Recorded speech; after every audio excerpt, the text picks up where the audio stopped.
Kos. Saya belajar macam mana cara nak peluk pokok, macam mana warna daun ni bagi impact dekat emosi kita.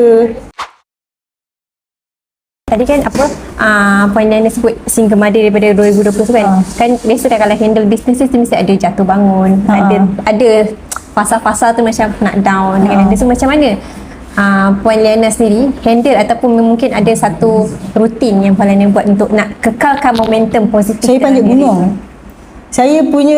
Saya jenis saya down, saya nak nangis ke apa ke, saya akan grounding. Macam contoh, macam 1 bulan 1 gunung 3 bukit. Saya akan pergi. Hari Isnin je tukar kasut hiking, tukar baju hiking, panjat gunung. Seorang ke? Ada saya, tapi saya hire lah. Saya ada kawan videographer dan fotografer lah. Sebab saya nak gambar yang cantik lah. Gambar yang cantik dan kurus. Tak, bagi saya lah. Kalau kita panjat gunung, kalau kita sekadar panjat saja, dia macam gambar kita nampak macam pewai sangat, tak best. So antara reason orang datang sini, antara ramai customer yang kenal Ruti Maria juga adalah hikers, outdoors. So orang kenal.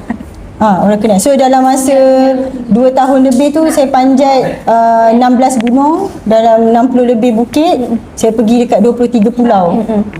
Just untuk handle saya punya emosi. Sebab bagi saya, bila otak kita bergerak laju, kita ada banyak idea. Kalau kita duduk fikir pasal idea, kita gila. So the only way, bila otak kita gerak laju, kaki dengan badan kita pun kena gerak laju. So misi 1 gunung 3 bukit, muatai, lepas tu kayak. Saya jenis orang yang macam tu, malas cakap banyak.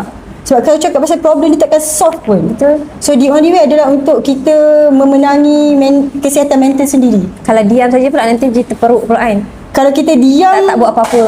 Sebab sebenarnya kadang-kadang solution tu ada dekat banyak tempat.